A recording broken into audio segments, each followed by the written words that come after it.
Hi all, I am advocate Deepak Joshi. आप सभी को संविधान दिवस कॉन्स्टिट्यूशन डे की शुभकामनाएं। आप सोच रहे होंगे कि क्यों आज हर जगह संविधान दिवस की शुभकामनाएं दी जा रही हैं। आखिर ये संविधान दिवस है क्या चीज़? भारत सरकार ने 19 नवंबर 2015 को एक गैजेट नोटिफिकेशन के ज़रिए हर साल 26 नवंबर को संविधान दिवस के रूप में मनाने की घोषणा की।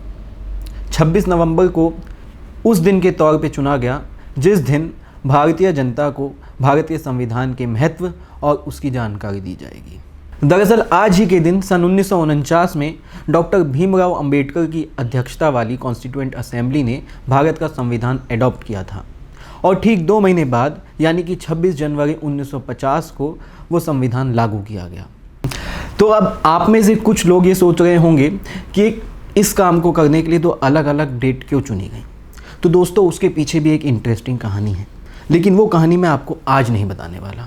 वो कहानी मैं आपको 26 जनवरी 2020 को बताऊंगा। अब सवाल ये है कि ये कॉन्स्टिट्यूशन क्या है, कॉन्स्टिट्यूशन का आम जनता के जीवन में क्या महत्व है और क्यों सरकार आम जनता को कॉन्स्टिट्यूशन के बारे में जागरूक करना चाहती है। एक लोकतंत्र में सोवरेनिटी यानी कि सर्वोच्च सत्ता या कह ले संप्रभुता आप में, मुझ में, आम जनता में निहित होती है। असलियत में एक लोकतंत्र में ये नेता लोग नहीं बल्कि हम और आप जैसी जनता ही खुद पर शासन करती है। अब ये संभव कैसे हो?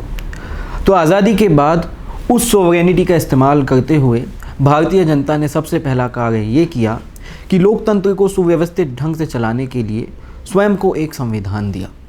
इस संविधान में स्टेट के डिफरेंट ऑर्गन्स जैसे कि legislature, executive and judiciary establish की गई और साथ ही साथ इन तीनों ऑर्गनों को अपने कार्यों का निर्वाह करने के लिए कुछ सीमित शक्तियां ट्रांसफ़र कर दी गई। इस संविधान के तहत एक मूलभूत राजनीतिक ढांचा बनाया गया जिसके तहत आम जनता में से ही चुने गए कुछ लोग राज्य में शासन करेंगे। अब संविधान स्टेट के डिफरेंट ऑर्गन स्टैब्लिश करता है, साथ ही साथ हर ऑर्गन की पावर डिफाइन करता है, उसके रिस्पॉन्सिबिलिटीज़ डिमार्केट करता है और उनके आपस में रिलेशंस रेगुलेट करता है कि एग्जीक्यूटिव का लेजिस्लेचर के साथ कैसे संबंध होगा, लेजिस्लेचर का जुडिशरी के साथ कैसे संबंध होगा और जुडिशरी का एग्जीक्यूटिव के साथ कैसे संबंध होगा, और इसके साथ साथ इन तीनों ऑर्गन्स का आम जनता के साथ क्या संबंध होगा, यानी कि एग्जीक्यूटिव, जुडिशरी एंड लेजिस्लेचर की आम जनता के साथ क्या पावर्स होंगी, क्या रिस्पॉन्सिबिलिटीज़ होंगी और क्या ड्यूटीज़ होंगी।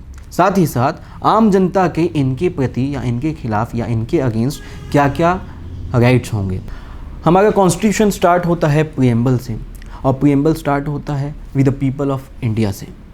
प्रीएम्बल कंक्लूड होता है in our constituent assembly this 26th day of November 1949 do hereby adopt, enact and give to ourselves this constitution। तो इसका मतलब ये हुआ कि ये जो स्टेट का या कह लें भारत का राजनीतिक ढांचा है ये असलियत में हमने ही तैयार किया है। बस फ़र्क इतना है क्योंकि हम सब अपने अपने कार्यों में व्यस्त हैं, हमने अपने में से ही कुछ चुने हुए लोगों को देश की भागदौड़ सौंप दी है। लेकिन इस भागदौड़ के साथ साथ हमने उन्हें बहुत सारी पावर और रिस्पॉन्सिबिलिटीज़ दी हैं। अगर हमें ही नहीं पता होगा कि हमने अपने so called executors, legislators and जजेस को क्या क्या पावर्स एंड रिस्पॉन्सिबिलिटीज़ दी हैं तो भैया वो तो इसका मिसयूज़ कर ही सकते हैं। ठीक है। साथ ही साथ अगर हमको ये ना पता हो कि हमने संविधान के तहत अपने लिए कुछ अधिकार रिजर्व रखे हैं तो ये स्टेट को चलाने वाले लोग हमारे दिए गए अधिकारों या हमारी दी गई ताकतों का इस्तेमाल हमारे ही विरुद्ध कर सकते हैं। तो भैया, संविधान में ही देश का विधान है। इस विधान से यदि आप अनजान हैं तो इससे बड़ा क्या अज्ञान है। धन्यवाद। भारत के संविधान को पढ़ें, जानें और समझें।